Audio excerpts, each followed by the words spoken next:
democracia. Quando a gente fala democracia, estamos falando de quê, exatamente, na sua opinião? Poxa, Igor, é uma pergunta e uma provocação difícil, né? Porque, afinal de contas, é um conceito que todo mundo lida cotidianamente. Nós vivemos em um sistema, ou pelo menos lidamos com esse modelo de debater a noção de democracia. Temos percepções variadas, ou seja, eu não quero fazer aqui uma história do conceito de democracia, não é esse o intuito. Mas quando nós falamos de democracia, nós estamos falando basicamente dentro de um determinado modelo de organização política, no caso que nós falamos de uma democracia representativa. Eu acho que temos aí que fazer a distinção em relação ao próprio conceito que envolve, né, a concepção desde a invenção no mundo grego, né, do que significaria a democracia e que, consequentemente, lida ao longo da tradição, do que nós chamamos de democracia representativa. Ela vai incorporando outras colaborações, outras correntes de pensamento, outras teorias, e podemos dizer que incorpora, por exemplo, e carrega bastante de um outro pressuposto junto com a democracia, que é o pressuposto de uma lógica da vida republicana. Então, temos que pensar aí que nós vivemos em uma república com um determinado regime democrático, o que pressupõe, dentro desse desenho de representatividade, pressupõe votar e ser votado. Esse é um dos dados, talvez seja o dado mais visível, quando a gente identifica ter eleições. Mas democracia não é apenas isso. A democracia é o estabelecimento de direitos para todos, de direitos que perpassam a construção de uma noção de cidadania. Sempre a noção de cidadania esteve atrelada à noção de democracia.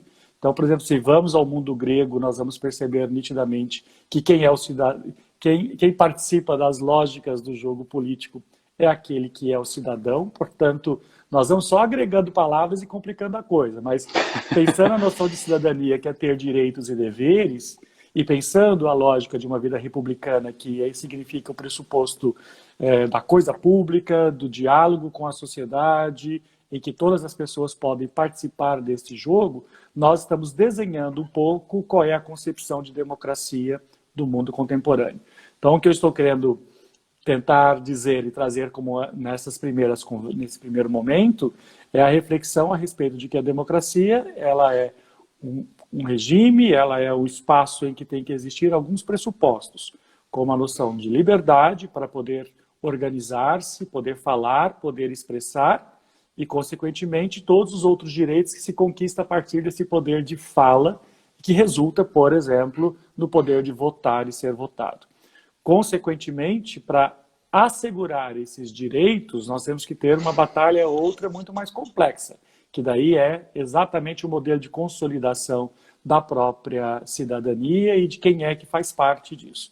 Por isso que quando nós falamos de democracia, nós quase sempre atrelamos o outro tema que envolve a nossa conversa, que é a noção de educação.